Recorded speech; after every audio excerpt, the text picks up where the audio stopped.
Pro 1 kanal informasi dan inspirasi. Selamat pagi pendengar dimanapun Anda berada, senang sekali saya Tito Oktri bisa kembali hadir temani Anda dalam program Dialog Interaktif pada pagi ini. Pendengar, hingga tepat pukul 9 waktu Indonesia Barat saya akan temani Anda pendengar di kesempatan kali ini hari Sabtu tanggal 31 Mei 2025.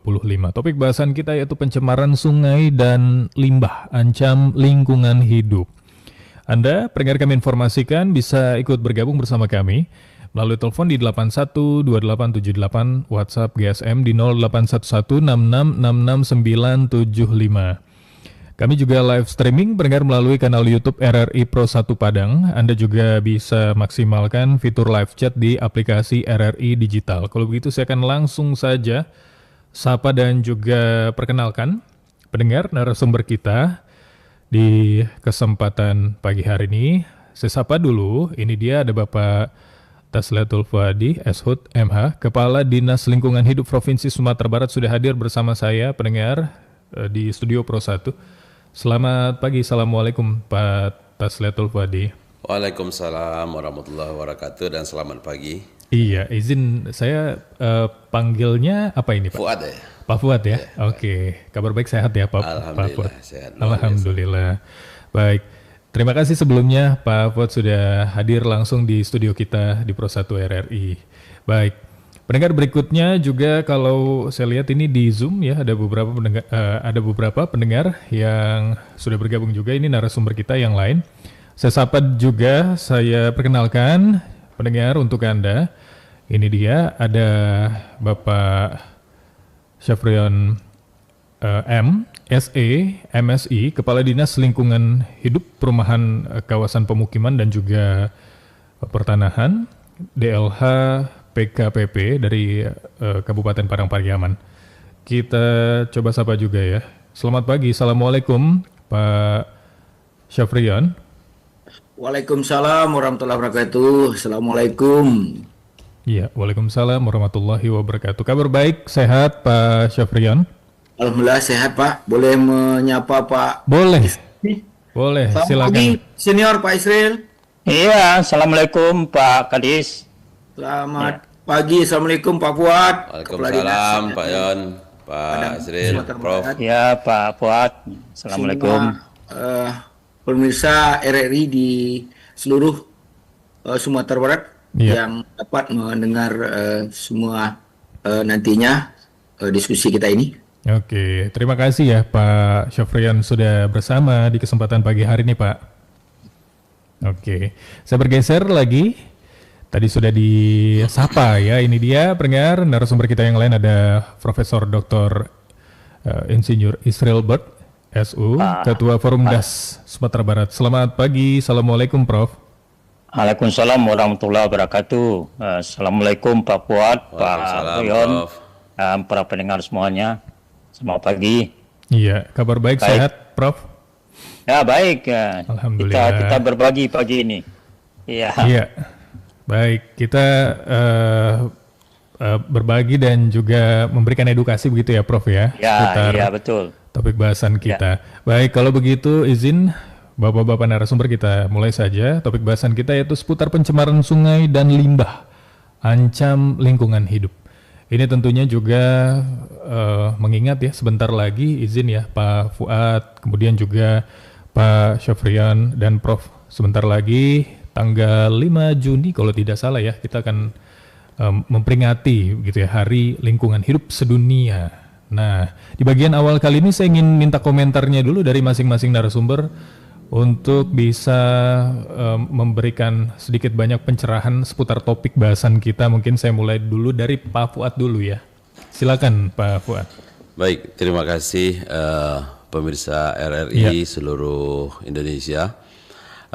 Kali ini tema yang diangkat oleh Pro 1 RRI Padang ini luar biasa. Ini memang dalam rangka menyambut Hari Lingkungan Hidup Sedunia yang akan jatuh tanggal 5 Juni 2025 mendatang. Nah, pada kesempatan ini kami memang ingin menyampaikan pada tanggal 5 Juni besok kita akan melakukan kegiatan apel bersama dan melakukan kegiatan bersih-bersih. Dan ini sudah disebarluaskan oleh Bapak Menteri Lingkungan Hidup kepada seluruh gubernur, bupati dan wali kota se-Indonesia. Nah, untuk pelaksanaannya ini ada bersih lingkungan kampus, bersih lingkungan sekolah, bersih pasar, bersih pantai, dan bersih juga lingkungan rumah ibadah dan lain-lain lokasi. Nah, tema yang diangkat dalam Hari Lingkungan Hidup Sedunia tahun 2025 ini sebagaimana yang sudah ditetapkan oleh UNEP, yaitu United Nations Environment Program, itu tema kita tahun ini adalah Ending Plastic Pollution atau hentikan polusi plastik. Nah, sebagaimana kita lihat dan ketahui juga, plastik ini kan merupakan suatu sampah yang sulit terurai. Ratusan tahun ini sampah plastik ini tidak akan terurai, dan itu berujung di sungai, berujung di pinggir-pinggir jalan, berujung di TPA kita, dan juga ke laut. Nah, polusi sampah ini sudah sangat mengkhawatirkan di seluruh Indonesia, tidak terkecuali di daerah kita di Sumatera Barat. Dan ini tentunya berawal dari perilaku kita juga. Perilaku kita yang masih belum peduli dengan lingkungan. Kemudian memang hidup kita tidak lepas dari plastik. Nah, produsen plastik yang membuat sarana prasarana segala macam itu bersumber dari plastik. Dan ini sungai-sungai kita bisa lihat di beberapa lokasi bahwa sebenarnya sudah tidak sehat lagi. Sudah banyak pencemaran sungai yang disebabkan oleh bagaimana perilaku kita yang tidak peduli dengan membuang sampahnya ke selokan. Kalau di perumahan, selokan yang berujung kepada bandar bekali atau sungai-sungai yang ada di perkotaan ini, dan terus ke laut. Nah, ini bermuara ke laut, di laut dilempar lagi ke pinggir. Nah, itu yang kita lihat, sampah-sampah plastik juga menggunung atau menumpuk di pinggir-pinggir pantai, di batu-batu krip itu kita bisa saksikan. Nah, ini kalau dibiarkan secara terus-menerus tidak mengarah kepada yang lingkungan yang sehat dan mengajak kepada masyarakat untuk tidak lagi menambah beban pencemar dari sungai dan laut kita. Nah, ini sangat mengkhawatirkan. Dan kita semua tahu bahwasanya sungai ini semua bermuara ke danau, bermuara ke laut. Nah, bagaimana rusaknya biota laut kita saat ini, banyaknya terumbu-terumbu karang yang kita sudah rusak juga akibat daripada sampah-sampah plastik yang terbawa dari sungai. Masyarakat di hulu, ya ini yang perlu penyadaran. Nah, kami Dinas Lingkungan Hidup Provinsi Sumatera Barat bersama dengan Dinas Lingkungan Hidup Kabupaten Kota selalu untuk mensosialisasikan, mengajak masyarakat kita untuk lebih aware kepada persoalan lingkungan ini. Bagaimana polusi dari sampah plastik ini harus kita tekan seminimal mungkin.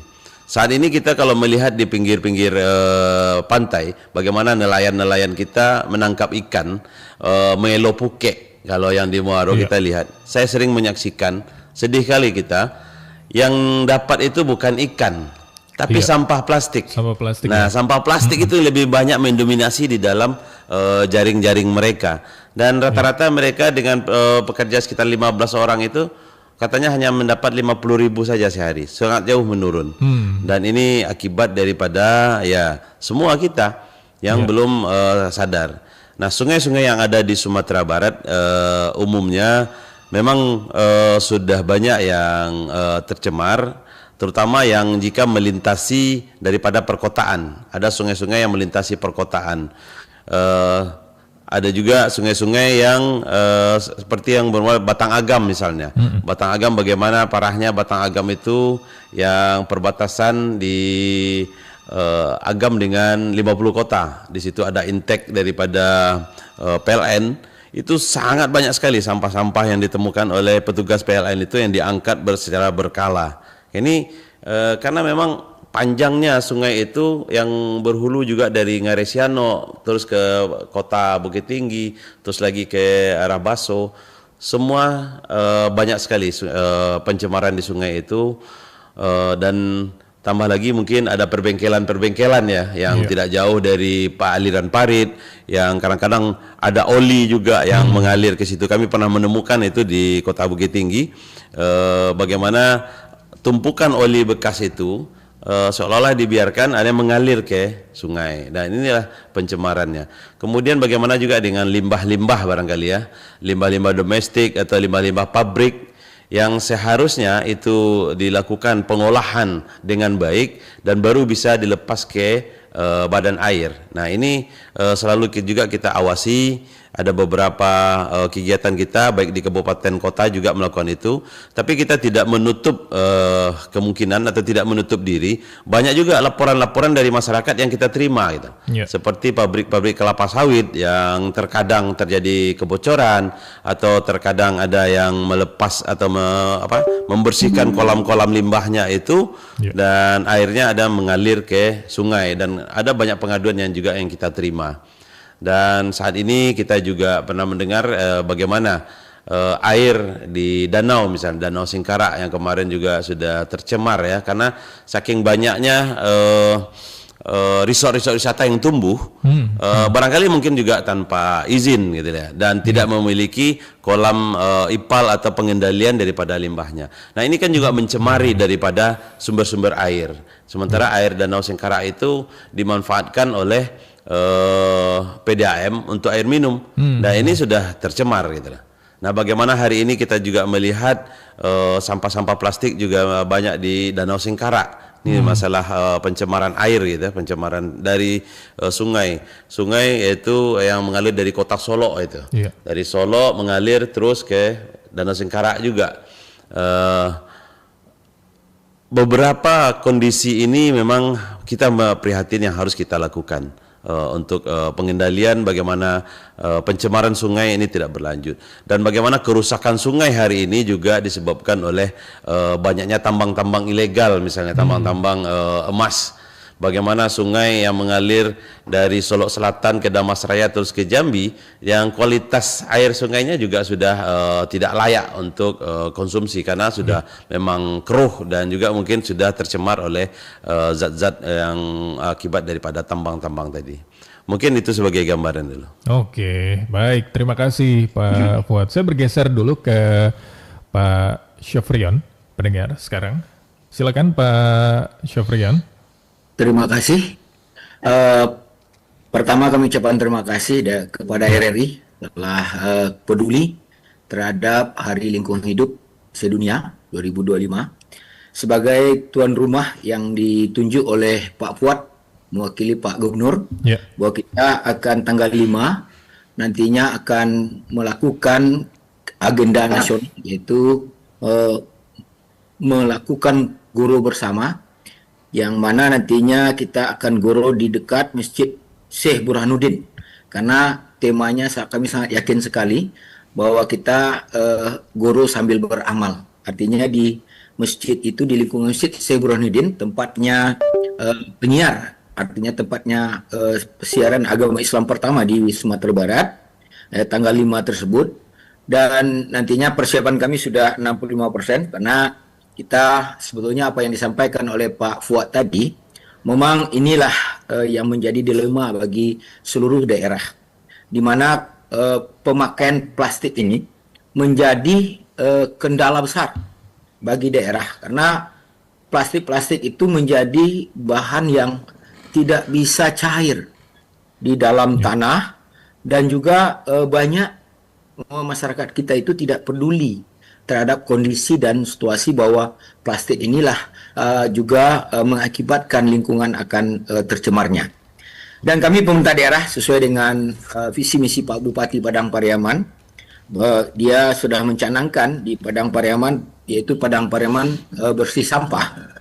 Maka tentu kami berharap kepada seluruh warga masyarakat Padang Pariaman khususnya, tentu bagaimana kita melakukan, yaitu mulai dari rumah tangga, partisipasi masyarakatnya dalam pengelolaan sampah di rumah tangga yang dapat mengendalikan bagaimana sampah ini bisa kita tekan, ya, kita kurangi, yaitu nantinya dalam penggunaannya yang sifatnya terhadap plastik.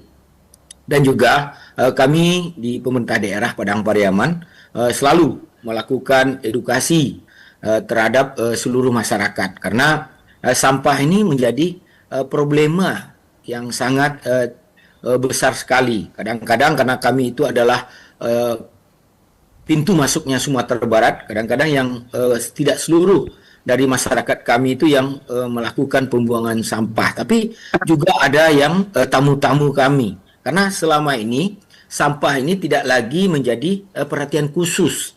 Jadi kami teringat sewaktu kami masih muda-muda, termasuk juga Pak Prof, itu kembali waktu Pak Anas Malik merubah mindset dari masyarakat tadi. Jadi kami di Pemerintah Padang Pariaman melakukan edukasi bagaimana merubah mindset dari masyarakat Padang Pariaman kembali untuk mengelola sampah menjadi hal yang sangat kebutuhannya, yaitu dengan memilah di rumah tangga, di sumbernya itu.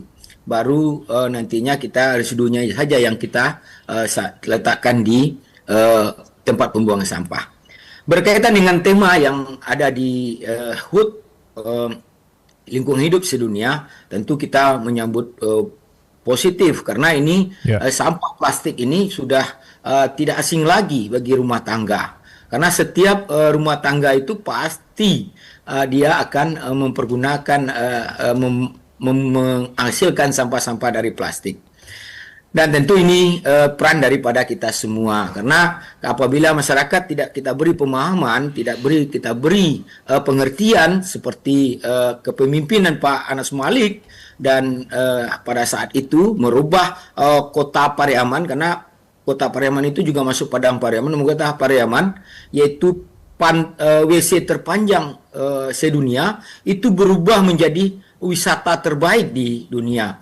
Itu salah satu mindset yang dilakukan oleh Pak Anas Malik. Pak Bupati John Kennedy Aziz punya visi yang sama dengan Pak Anas Malik, yaitu dengan melakukan keinginan-keinginan bagaimana Padang Pariaman itu menjadi daerah yaitu Padang Pariaman bersih dari sampah. Dan ini sudah kita lakukan. Mulai daripada beliau dilantik jadi bupati, itu sudah mengundang kami seluruh kepala OPD untuk bagaimana memerangi sampah ini. Dan beliau konsen sekali dengan adanya pembersihan-pembersihan di sungai-sungai yang langsung muaranya ke laut, dan juga bagaimana dia memotivasi masyarakat. Ini dalam waktu dekat ini di kampungnya Pak Prof ini kami akan goro besar-besaran juga. Iya, terima kasih. Ya, nanti karena kita melihat Pak Prof, sewaktu saya jadi camat di tempatnya Pak Prof, di kampungnya Pak Prof, perumahan bumi Kasai Permai itu tidak putus-putusnya dari bencana, banjir. Sewaktu saya itu sering saya lakukan goro, dan itu insya Allah adanya jaringan irigasi air yang menuju kepada batang air yang besar itu ke Muaro, itu selalu kita bersihkan. Dan ada gorong-gorong yang ada di pelintasan kereta api, itu sudah kita bersihkan dulunya. Jadi ini yang terjadi Pak Prof, itu partisipasi masyarakat Pak Prof. Sekarang kita bagaimana meminta itu, bagaimana masyarakat itu selalu paham bahwa sampah ini menjadi malah bahaya. Sampah ini juga bisa menjadi ekonomi yang sangat membantu juga masyarakat. Maka caranya lagi kita menginginkan kita memberikan edukasi yang baik kepada masyarakat.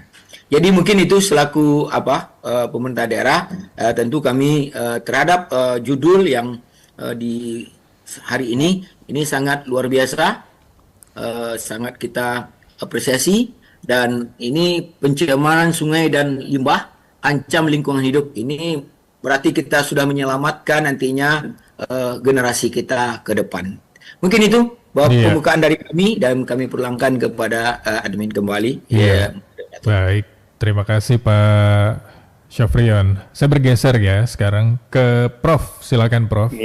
Iya Pak Tito. Iya. Terima kasih. Assalamualaikum warahmatullahi wabarakatuh. Para pendengar semua.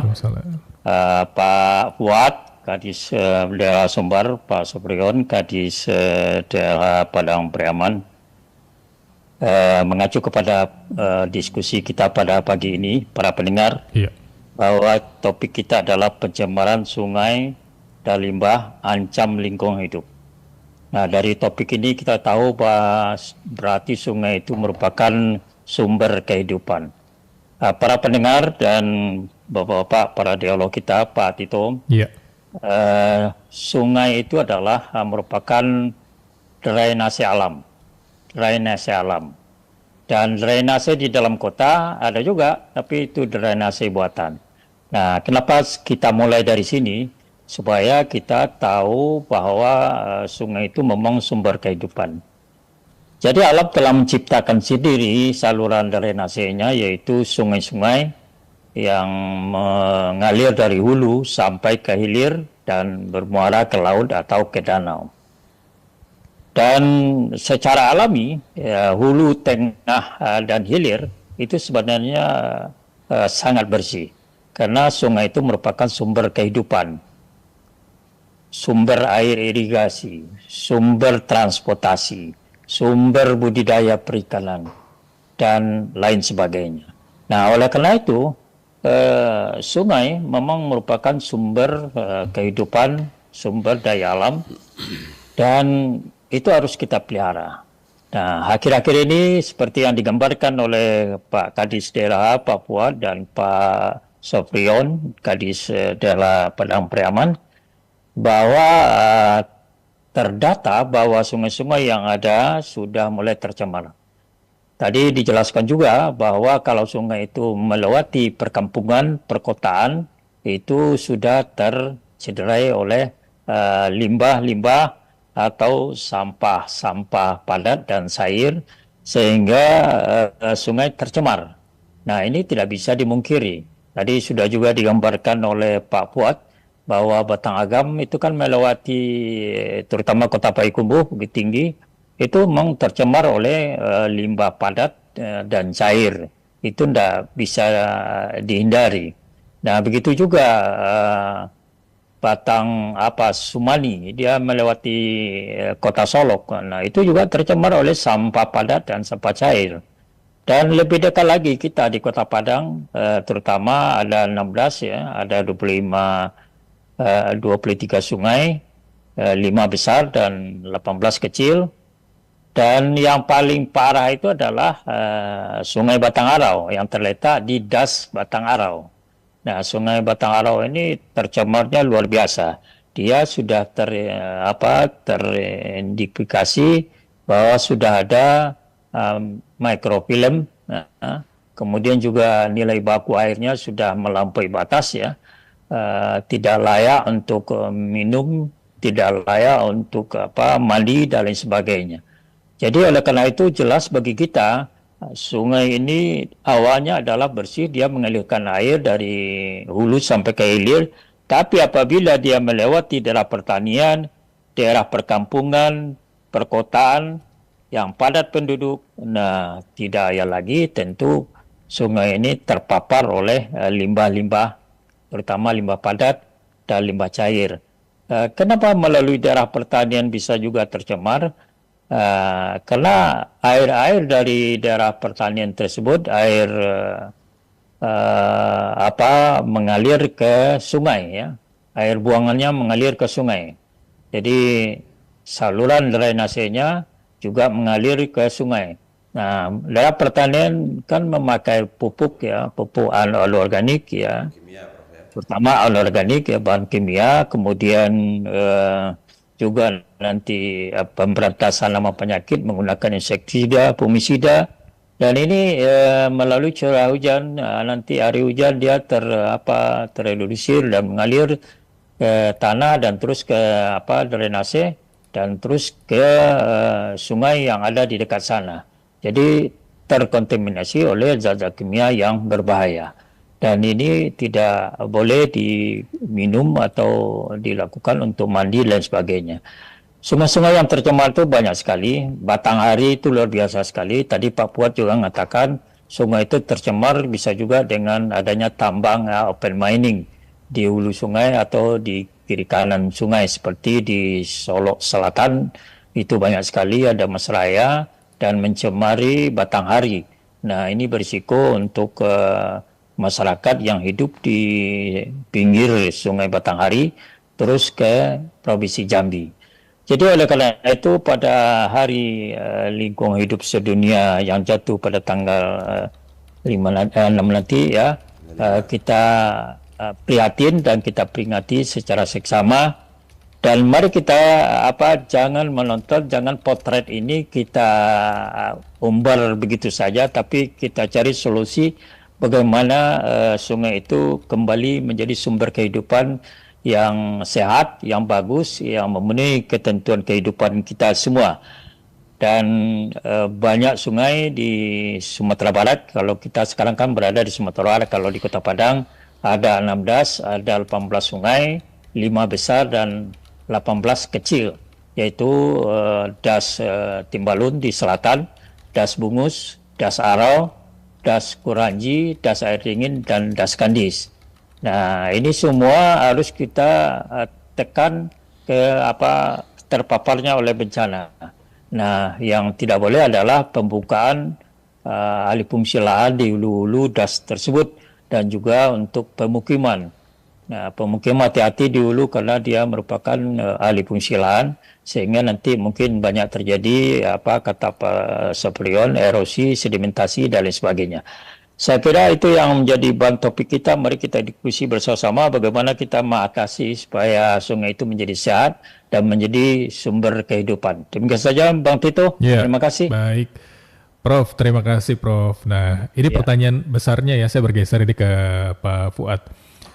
Apa yang harus dilakukan Pak Fuad dari apa yang sudah disampaikan tadi begitu ya, dan apa yang sejauh ini mungkin sudah diupayakan baik oleh pemerintah ataupun masyarakat untuk meminimalisir sungai-sungai kita agar sungai-sungai kita bisa lebih baik lagi, bahkan benar-benar terhindar begitu Pak Fuad dari pencemaran ini. Ini bagaimana Pak Fuad, silakan. Iya, baik, terima kasih. Memang tugas kita adalah untuk mengurangi beban pencemar itu sendiri masuk ke sungai-sungai kita, masuk ke perairan kita. Nah, selalu kita sampaikan yang harus dirubah itu adalah perilaku. Karena dengan perilaku ini menjadi tinggi biaya perilakunya. Ketika bencana terjadi, ketika banjir itu terjadi akibat sudah tersumbatnya saluran-saluran air, banyak kerugian-kerugian yang ditimbulkan. Nah, oleh sebab itu kita di sini sangat menghimbau kepada masyarakat kita untuk tidak lagi membuang sampah, terutama sampah-sampah plastik ini ke aliran air, baik yang ada di rumah, di pinggir di komplek-komplek misalnya, di kampung-kampung, karena ujungnya pasti akan masuk juga ke sungai gitu lah. Nah, ini yang edukasi ini, sosialisasi yang harus kita masifkan selalu. Dan kami sudah mencoba bekerja sama, terutama kemarin dengan UNP ya. UNP mengundang kami untuk memberikan pembekalan kepada mahasiswa UNP yang akan melaksanakan pengabdian masyarakat atau pengabdian KKN. Lebih kurang 5.051 orang mahasiswa UNP yang kami berikan pembekalan. Nah, pembekalan di sini adalah persoalan masalah sampah. Bagaimana mengolah sampah. Kita tahu kalau hanya mengandalkan anggaran dari pemerintah, kita ini terbatas. Hanya berapa titik lah yang bisa kita lakukan sosialisasi. Hanya berapa penduduk atau berapa orang jiwa yang kita bisa jangkau gitu lah. Nah, tapi dengan bekerjasama dengan UNP minta kita untuk memberikan pembekalan kepada mahasiswanya lebih kurang 5.051 orang yang mungkin bulan Juni ini akan melaksanakan. Itu lebih kurang 153 negari yang akan didatangi mereka, sehingga itu terjangkau. Nah, kami mengajarkan kepada mahasiswa bagaimana caranya untuk memberikan pengetahuan, penyuluhan, dan mengajak masyarakat di negari-negari untuk memilah sampahnya dari rumah tangga. Nah, itu yang tadi dibilang oleh Pak Yon tadi, kita harus mulai dari sumbernya. Sumbernya itu adalah rumah tangga. Rumah tangga kita hari ini semua tidak bisa terlepas dari sampah, sampah plastik terutama. Pergi ibu-ibu ke pasar pasti bawa sampah plastik. kemudian minum kopi, ada kopi saset, makan Indomie, pasti ada sampah plastik. Semua hari-hari kita juga dicekoki dengan sampah plastik. Nah ini bagaimana plastik-plastik yang sekarang itu untuk circle ekonominya, ekonomi sirkulernya, ini bisa menjadi berumur panjang, plastik itu tidak ke alam. Kita lakukan edukasi pertama dengan membuat eco-brick. Eco-brick ini adalah hal yang simple. Hanya bermodal botol, kita masukkan plastik-plastik kering, plastik-plastik sisa, saset-saset makanan tadi, kita masukkan ke dalam botol. Nah ini kita ajarkan kebiasaan di rumah tangga. Letakkanlah di dekat dapurnya, di tempat memasak ibu-ibu rumah tangga, potongan-potongan sampah plastik itu langsung masukkan ke sana. Plastik-plastik kering tadi masukkan ke sana. Kecuali plastik-plastik ikan, plastik basah gitu yang menimbulkan bau segala macam, oke lah itu yang kita buang. Ataupun itu bisa dicuci dan dikeringkan. Nah hari ini plastik tadi itu sudah bisa diolah menjadi bahan bakar sebenarnya, bahan bakar minyak BBM. Ada metode pirolisis. Cuma kadang memang biaya kalau untuk teknologi kan cukup mahal. Belum ada di kita yang membuat itu, walaupun ada kelas percobaan kemarin ada di Agam gitu ya, bisa menjadi BBM itu sudah ada pernah kita wawancara juga. Kemudian hari ini ada juga di Negari Sungai Pinang di yang pesisir selatan di Mande. Itu mereka bekerjasama dengan Get Plastik di Bali itu. Ada mesin pirolisis yang mereka buat, yang mereka adakan. Itu bisa menjadi BBM berupa solar. 10 kilo plastik bisa menghasilkan 10 liter. Di antaranya ada 8 liter solar. Nah itu bisa diganti plastik-plastik di rumah tangga itu dengan BBM tadi untuk nelayan pergi ke laut. Ini bentuk sirkular ekonomi. Nah, bagaimana juga sampah-sampah organik kami ajarkan kepada mahasiswa kemarin itu dengan cara-cara sederhana, dengan biopori kita masukkan ke dalam tanah, dengan takakura dan pola-pola yang lainnya. Cara-cara sederhana yang kami sampaikan kepada mahasiswa ini yang akan kita lakukan lebih masif lagi. Karena kita sudah menggaungkan yang namanya sumber bersatu, bersih sampah terpadu. Bersih sampah terpadu ini kita memanfaatkan atau kita bekerjasama dengan berkolaborasi dengan baik pemerintah daerah, provinsi, swasta, kemudian kecamatan, kemudian dengan perguruan tinggi, dengan dunia pendidikan SMA, swastanya kita libatkan, komunitas NGO-nya kita libatkan, kemudian media. Media inilah salah satunya RRI yang bisa juga mengedukasi ke seluruh masyarakat untuk bagaimana kita peduli dengan sampah ini. Nah, upaya-upaya pengurangan daripada sampah plastik mulai dari rumah tangga ini kita lakukan untuk mengurangi pencemaran ke sungai juga. Nah di samping itu bagaimana juga menggunakan pupuk kompos bagi petani-petani kita. Sekarang ada yang dikembangkan oleh Dinas Pertanian juga sawah pokok murah misalnya yang ada di Agam yang di launching kemarin. Itu bagaimana kita tidak lagi menggunakan pupuk-pupuk organik untuk memupuk tanaman tapi dari jerami yang dijadikan langsung bisa untuk sawah. Dan bagaimana juga upaya-upaya penggunaan pestisida ini harus kita kurangi. Nah, kalau untuk dari limbah misalnya, kita selalu melakukan pengawasan. DLH Provinsi dan DLH Kabupaten melakukan pengawasan namanya. Pengawasan itu kita lakukan baik secara reguler, itu ada yang direncanakan dari awal tahun, ataupun insidental. Insidental ini jika ada laporan-laporan pengaduan masyarakat. Itu sesuai kewenangannya kabupaten dan provinsi melakukan pengawasan itu ke lapangan. Nah, ini yang kita lakukan. Tapi kita memang masih kesulitan di dalam hal mengendalikan tambang-tambang liar, peti, tambang emas liar ini. Itu masih kesulitan kita karena memang lokasinya sangat jauh sekali ke dalam pelosok ke kawasan hutan itu bermulanya. Dan itulah yang menjadi upaya-upaya kita. Kuncinya sosialisasi dan edukasi berkelanjutan, memanfaatkan seluruh komponen stakeholder kita. Dunia pendidikan bergerak, di sekolah-sekolah juga diajarkan, kemudian swasta juga mendukung dari dana-dana CSR-nya juga bergerak, kemudian media ini kami sangat berfungsi menyampaikan pesan-pesan kita. Nah itu yang mesti kita lakukan. Oke, baik, saya bergeser lagi nih ke Pak Syafrian. Kalau dari Kabupaten Padang Pariaman sejauh ini bagaimana Pak Syafrian? Apa saja yang sudah dilakukan begitu? Terima kasih Tito. Iya. Atas tadi Pak Israel Bek sudah menyampaikan, memang sungai ini hulunya itu harus dijaga.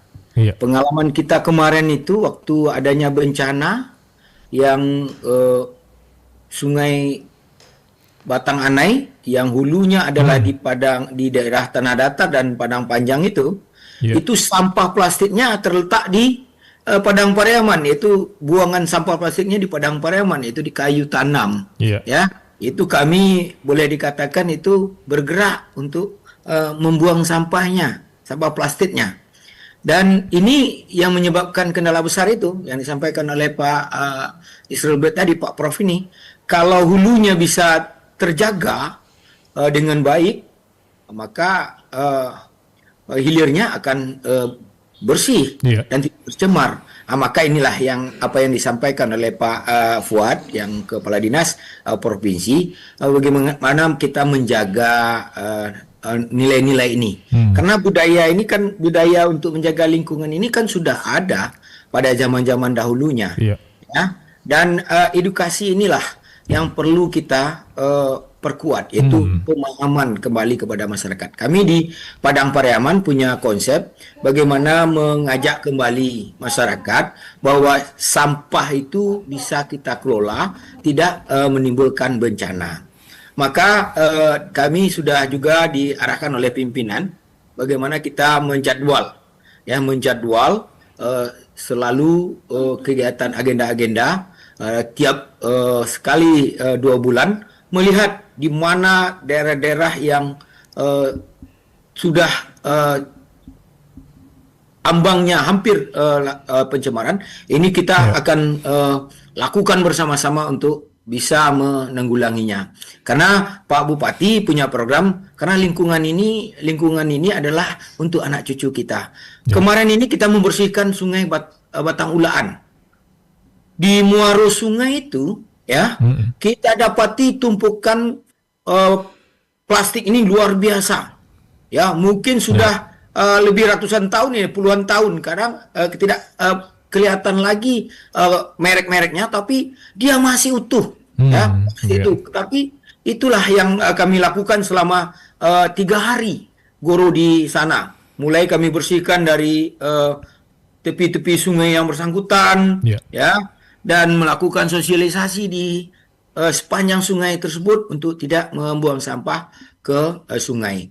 Itu salah satu program dari pemerintah daerah untuk bisa menghindarkan daripada sampah plastik ini dibuang ke tengah-tengah masyarakat.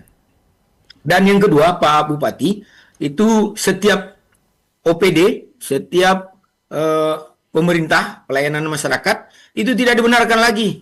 Ya, tidak dibenarkan lagi kami setiap ada acara memakai itu tempat-tempat yang bersumber dari bentuknya dari bahan plastik.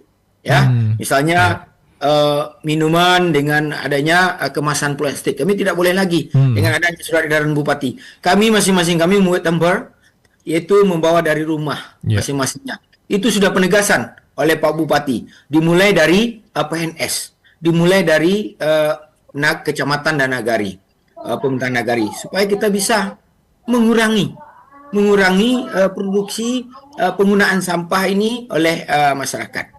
Dan juga kami sama dengan Pak DLH Provinsi Sumatera Barat, edukasi kami itu banyak sekarang kepada rumah tangga. Bagaimana kita memberikan pemahaman kepada rumah tangga bahwa tidak lagi ibu-ibu itu dengan kantong plastik. Ibu-ibu itu kembali lagi memakai sepertinya kambut plastik, kambut kain, ya, yang kita sudah modifikasi. Ya, malahan ini besok kita akan berikan kepada masyarakat, ya, supaya dia memahami kembali bahwa zaman dahulu orang-orang tua kita tidak tergantung kepada plastik, ya, maka dia lebih banyak memakai barang-barang yang sifatnya seperti kantong-kantong atau kambut plastik dari kain itu, nanti dia bisa memanfaatkan, tidak sekali pakai. Maka inilah yang kedua yang kita lakukan, bagaimana menitik beratkan kepada sumber utama, yaitu sumber utama itu rumah tangga. Dan yang ketiga, Pak Bupati dengan programnya itu bagaimana memberikan pendidikan dini, yaitu pendidikan dini kepada anak-anak kita.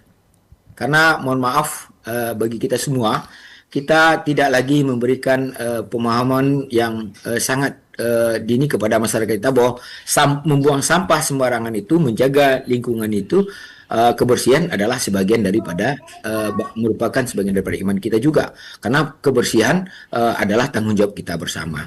Maka Pak Bupati dengan yang ketiga yaitu bagaimana memberikan pemahaman edukasi dini kepada mulai dari TK kita sudah mulai itu, ya, bagaimana sampah itu mereka tidak boleh membuang sampah ke jalan sembarangan. Dia membuang sampah kepada tempatnya. Sudah kita ajar pula dia, kalau dia bekas makanan dia yang dia bawa dari rumah, yang misalnya nasi yang tidak tersisa-sisa sedikit, dia masukkan ke sampah, tong sampah organik. Dan plastik yang dia temui dia masukkan ke sampah yang sampah organik tadi ke non organik. Dan nantinya juga ke sekolah-sekolah dengan penguatan adiwiyata, ya, kita di SD dan SMP memperkuat. Nah, ini tanggal 3 dan 4 kita ini full ini membina sekolah-sekolah adiwiyata untuk memberikan pemahaman oleh guru-gurunya bagaimana menjaga lingkungan itu dengan baik. Sudah tuh lagi melakukan penghijauan di wilayah sekolah masing-masing supaya adanya serapan air yang bisa kita manfaatkan, karena air ini rata-rata sudah hampir tercemar apa yang disampaikan oleh Pak Israel, Prof tadi. Dan yang keempat, kita melakukan bagaimana memitrakan atau bekerjasama dengan ulama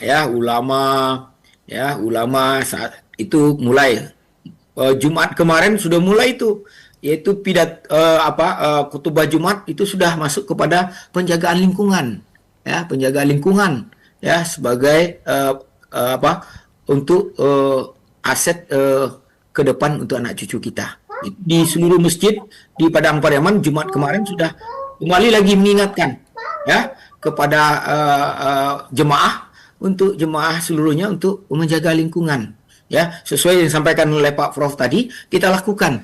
Dan juga kepada pertemuan dengan Nini Mama, karena perannya Nini Mama ini besar, ya, tokoh-tokoh masyarakat ini besar, ya, memberikan pengertian ke sanak kemanakan bahwa lingkungan ini perlu kita jaga, jangan sampai tertular atau tercemar. Dan yang kelima, dengan memitrakan dengan tokoh masyarakat, ulama, kaum adat, dan adanya kelompok-kelompok pemerhati daripada lingkungan. Dan yang kelima, ini tidak kalah peran pentingnya, yaitu menjadikan, ya, bahwa sampah itu adalah penyakit besar. Ya, Pak Bupati selalu sampaikan, sampah ini menjadi penyakit besar bagi kita. Kita harus berantas dan kita harus jadikan sampah ini musuh kita bersama untuk bisa kita menjadikan Padang Pariaman itu Padang Pariaman bersih sampah. Dan tentu secara prinsip yaitu tidak tercemarnya lingkungan lagi, air, lingkungan. Ini 5 program yang ditekankan oleh Pak Bupati kepada kami supaya Dinas Lingkungan Hidup bisa melakukannya. Itu sebabnya setiap sekali 2 bulan kami guru, ya, membersihkan yang sesuai disampaikan oleh Prof tadi, membersihkan aliran-aliran sungai yang boleh dikatakan sudah hampir tercemar ini. Ini besok ini aliran sungai ini dinyatakan itu setelah kami survei kemarin itu, waduh, luar biasa.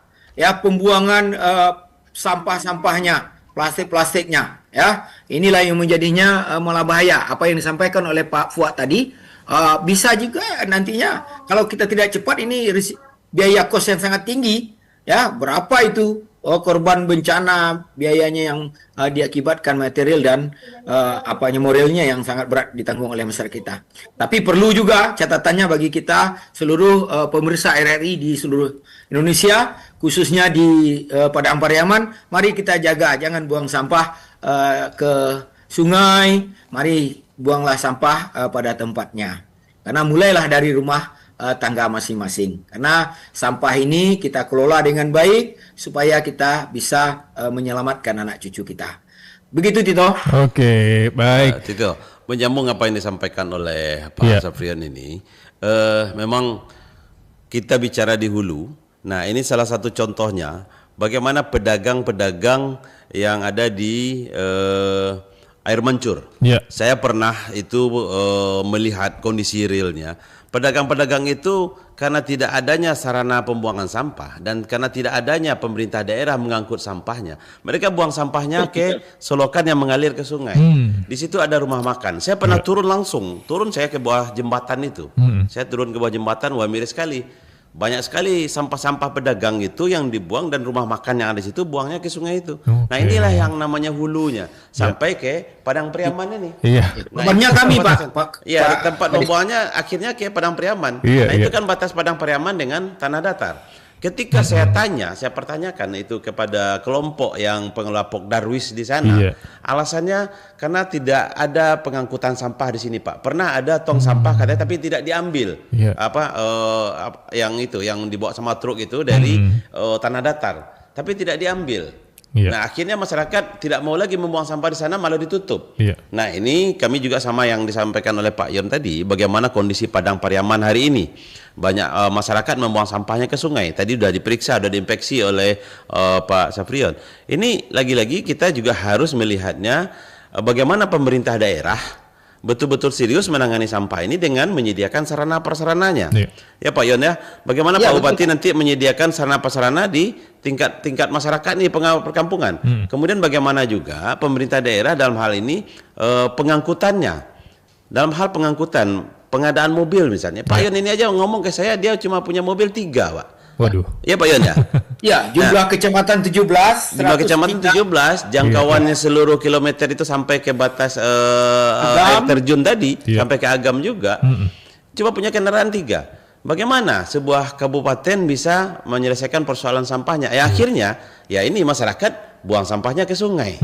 Nah ini mungkin perlu diseriuskan ya Pak Yon ya. Bagaimana Pak Bupati sudah serius dengan menggerakkan program bersih sampah ini, tapi dengan meningkatkan tambahan sarana prasarana, tambahan anggaran kepada dinas LH-nya sendiri untuk operasional mereka. Nah ini yang kita sama-sama mendukung upaya-upaya ini. Dan untuk acara tanggal 5 besok itu di area sekitar Masjid Syekh Burhanuddin itu, memang kita miris juga. Di belakang masjid itu ada peranau lah kalau kita istilahnya, ada bakau di situ. Di situ dijadikan TPS, dijadikan tempat penumpukan. Nah ini di sungai di pinggir Masjid Syekh Burhanuddin ini, di sana masyarakat buang sampahnya. Ketika kita tanya kepada pedagang nggak ada yang ngaku semua. Dan dari sana ada di sana. Nah inilah kenapa kami pilih lokasi Syekh Burhanuddin untuk acara peringatan Hari Lingkungan Hidup Sedunia besok. Dan kita minta bantuan juga ke BWS Balai Wilayah Sungai untuk eskavatornya membantu kita. Karena itu sudah lama sepertinya dibuang di belakang masjid itu. Sayang kita, ini Masjid Syekh Burhanuddin sebagai masjid tempat wisata religi itu ya mohon maaf itu kurang tertata dengan baik. Nah itu yang kita mau ngajak. Kita dorong, kita sosialisasi dengan besok tanggal 4 itu ke masyarakat yang ada di situ. Kita dorong untuk membentuk kelompok pengelola sampahnya ataupun bank sampah di masjid itu, sehingga ini bisa kita tata pedagang-pedagang di sana serius untuk menangani. Dan kami undang perusahaan-perusahaan yang ada di Padang Pariaman, ada sekitar 12 atau 13 kalau tidak salah, termasuk bandar udara itu. Kita undang hadir sekaligus untuk memberikan bantuan. Tolong berikan bantuan berupa tong sampah, kemudian sarana untuk sampah organik. Kita minta mereka, silakan nanti mereka yang menyerahkan. Kita hanya memfasilitasi kegiatan tersebut, dan mereka mesti juga membantu pemerintah daerah dengan sarana-sarana sampah ini. Ini yang mau kita lakukan. Terima kasih. Oke, baik. Saya bergeser lagi nih ke Prof. Sedikit Prof, sebelum nanti kita masuk ke bagian akhir ini karena memang tidak terasa ya. Sudah hampir 1 jam ya. Kurang cukup artinya 1 jam. Ya Bang Tito, apakah masih ada waktu buat saya, buat Perumdas? Baik. Karena ini antara dua kadis ini saling itu juga yang dibahas ya. Iya, baik. Bang Tito dan para pendengar, Pak Kadis Padang Pariaman dan Kadis Daerah Provinsi, kita di Perumdas Sumatera Barat setiap minggu selalu membahas isu-isu tentang lingkungan ini. Nah, dari pembicaraan diskusi kita pada pagi ini ada 3 hal ya.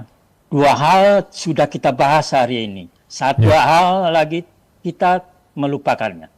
Yang pertama yaitu adalah masalah gaya hidup karakter masyarakat ya, yang mudah membuang sampah kemana-mana, sembarangan, ke drainase, ke sungai, ke pinggir jalan, atau sembarang saja tanpa peduli masalah kebersihan lingkungan. Nah, ini yang terlihat. Nah, jadi edukasi itu memang perlu ya. Memang kita perlu untuk mengedukasi masyarakat, mengedukasi ke sekolah, ke kampus dan lain sebagainya, sehingga gaya hidup masyarakat itu bisa peduli akan terpaparnya sampah ini. Yang kedua, saya melihat kedua pimpinan OPD ini ada kelemahan. Yang kedua ini adalah fasilitas tidak mendukung. Fasilitas tidak mendukung pertama adalah kontainer. Dilihat di Kota Padang itu masih ada juga berserakan kontainer tidak cukup. Pada di Kota Priaman juga begitu, di Kota Payakumbuh juga seperti itu. Jadi pemerintah kota, pemerintah setempat harus bertanggung jawab terhadap fasilitas ini. Kemudian transportasi juga tadi terungkap ya. Jadi masing-masing dinas sudah mengungkapkan bahwa fasilitas transportasi tidak ada, kurang cukup ya. Seperti dari air mancur ke tempat penumpukan sampah tidak ada transportasinya. Jadi dua hal ini, ada satu hal yang dilupakan di Perumdas Sumatera Barat selalu mendiskusikan ini. Sampah-sampah material, sampah baik padat dan cair itu tidak pernah kita bahas ya dalam diskusi hari ini. Nah, dikemanakan? Apakah ditumpuk di TPA, open dumping? Ya ditumpuk seperti di Payakumbuh, sudah kewalahan itu oleh Kota Payakumbuh karena tumpukan sampah itu mau diapain? Nah, jadi ini tidak pernah kita bahas ya. Jadi kita hanya mengedukasi, lalu membina masyarakat penduduk untuk memilah sampah, untuk menjadikan bahan bikin bahan baru lagi, atau untuk pupuk dan lain sebagainya. Kalau itu tidak akan menyelesaikan masalah secukupnya. Tapi untuk dalam rangka edukasi itu bagus sekali. Mendidik masyarakat untuk bisa bersih-bersih dan bisa secara produktif untuk menggunakan bahan yang tidak laku lagi, bisa diproduksi dengan baik untuk kepentingan ekonomi lainnya. Jadi ini yang ketiga ini yang tidak lupa di TPA, di open dumping, seperti kalau kita di air dingin Kota Padang itu sudah menumpuk. Nah, itu tidak pernah kita bahas itu. Bagaimana untuk menghilangkannya? Bagaimana untuk menjadikan itu tumpukan sampah itu menjadi bahan yang berharga? Nah, tadi Pak Fuad sudah menyinggung bisa dijadikan energi, ya, bisa dijadikan pupuk organik dan lain sebagainya. Kenapa ini tidak didorong, tidak dipush ya, tidak dibangun itu?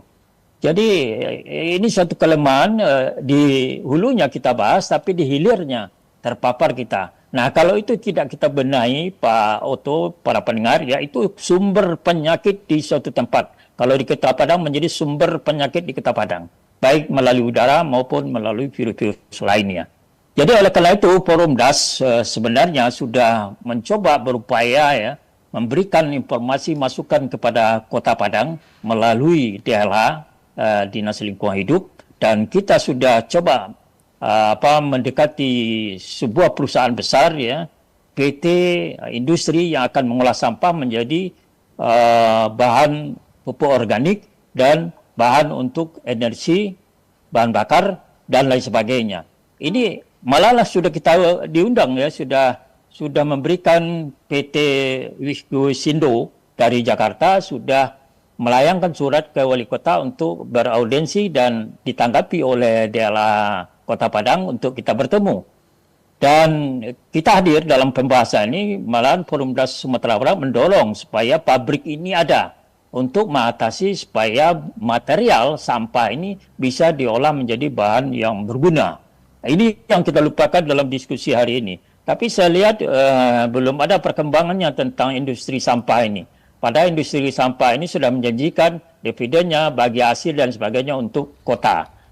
Tapi kalau hanya melalui pendidikan masyarakat untuk mengolah sampah, memilah per rumah tangga, itu tidak akan menyelesaikan masalah. Kota besar yang penduduknya hampir 1 juta ini tidak akan menyelesaikan masalah. Tapi untuk mengedukasi masyarakat, untuk mendidik masyarakat bersih-bersih, itu bagus, kita dukung sepenuhnya. Tapi jangan lupa, tumpukan sampah jutaan ton itu di air dingin, itu bagaimana untuk mengatasinya. Produksi sampah di Kota Padang antara 650 sampai 750 ton per hari. Ya, di Sumber ada 1.600 ton ya. Ya Pak Fuad, Ya, saya lupa sudah angka ini. 1.900-an. Tapi itu bagaimana kita jadikan bahan yang berguna? Ini yang kita lupa. Mengedukasi masyarakat, oke, kita setuju ya. Kita setuju bagaimana masyarakat cobalah memilah antara bahan organik, non-organik, atau yang organik bisa dijadikan bahan pupuk, bahan yang berguna untuk kepentingan rumah tangga dan lain sebagainya. Itu bagus, tapi kan sampah yang 650 ton itu nggak mungkin diselesaikan oleh oleh bank sampah ya, oleh pengelolaan Morgon. Itu nggak bisa. Tapi untuk mendidik masyarakat, ya oke, kita mendukung. Perumda Sumatera Barat sangat mendukung. Ya itu perlu. Tapi bagaimana sampah yang berlonggok-longgok di air dingin itu, yang di Payakumbuh sebelum kota itu. Nah, ini merupakan sumber bencana juga, sumber banjir juga. Karena air resapan, daerah resapan sudah tertutup, maka koefisien runoff-nya akan mendekati 1. Artinya aliran air hujan itu akan banyak mengalir di permukaan tanah dan terus ke sungai bisa menjadi debit banjirnya menjadi besar ya. Jadi oleh karena itu ini yang harus kita pikirkan. Jadi kita simultan dari hulu hilir, dari pendidikan masyarakat, kita edukasi, fasilitasnya Pak John ya, Pak Sampai Aman, Pak Ani di kota-kota di Sumatera Barat ini, lengkapi fasilitas, jangan main endorse masyarakat saja. Nah, masyarakat karakternya tidak bagus, gaya hidupnya sudah merusak lingkungan, sediakan sempat ya. Kalau mau mandi, sediakan tempat mandi. Kalau tidak ada tempat mandi, disuruh mandi, kemana orang mau mandi? Disuruh membuat sampah, tidak ada tempat sampahnya, kemana orang buat sampah? Yang paling mudah tentu ke selokan, ke drainase, atau ke sungai. Nah, jadi sungai itu adalah harus kita jaga dan bersih. Jangan terkontaminasi oleh mikroplastik dan juga oleh E. coli. Danau-danau di atas, kemarin kita diskusi di Padang TV, itu sudah tercemar oleh E. coli. Nah, ada juga di sana penimbunan ya, reklamasi yang sebenarnya apakah boleh atau tidak, terlepas dari masalah punya izin atau tidak punya izin, tapi masalah lingkungan itu sebenarnya di danau di atas itu tidak boleh dibuat reklamasi. Saya kira demikian ya, karena yang berkepentingan Pak Adela ini, saya kan Perumda Sumatera Barat cuma edukasi dan mendorong, mempush ya. Satu lagi Pak Fuad ya, tolong dibantu bagaimana pabrik industri ini, mulai sampah ini, supaya sampah yang beronggok-onggok di tempat TPA itu bisa dipunahkan. Jadi jangan hanya mendidik masyarakat saja. Saya dengar itu adalah Kota Padang hanya mendidik masyarakat untuk bagaimana buang, tapi fasilitas kontainer, becaknya apa cukup atau tidak. Nah ini, jadi harus kita holistik ya, totalitas. Jangan hanya masyarakatnya sedikit ya. Sampah yang tidak ada tetap juga dibuang ke kontainer. Kalau kontainer tidak ada, dibuang ke drainase. Siapa yang disalahkan? Jangan salahkan masyarakat. Kita pelaku ke pelaksana pemerintah tentu harus care dalam masalah ini. Kalau Forumdas kan forum sosial yang memberikan rekomendasi dan membahas isu-isu lingkungan yang diberikan kepada pemerintah daerah dan atau kepada instansi terkait. Saya kira demikian, mungkin agak sedikit maju ke depan saya tepat itu. Tapi ini yang penting, sampah itu jangan hanya mendidik masyarakat, jangan dibuang di sembarangan, tapi sediakan juga kontainer, becak dan sebagainya, transportasi truk dari tempat yang jauh ke tempat TPA. Lalu di TPA sendiri yang ratusan ton itu per hari, mau diapakan? Dibiarkan menumpuk, dia sumber penyakit untuk daerah itu. Kalau di Padang ya untuk penyakit Kota Padang. Jadi harus dipunahkan. Saya himbau daerah Kota Padang, ini tanggapilah dengan industri pengolahan sampah ini. Tidak ada untungnya untuk Perumda Sumatera Barat, tidak ada. Tapi untungnya untuk Kota Padang ada. DVD-nya dia mau bagi hasil. Dan Indarum yang perlu mengurangi batu bara sudah bisa diisi dengan pengolahan sampah ini, karena produksinya juga ada bahan bakar.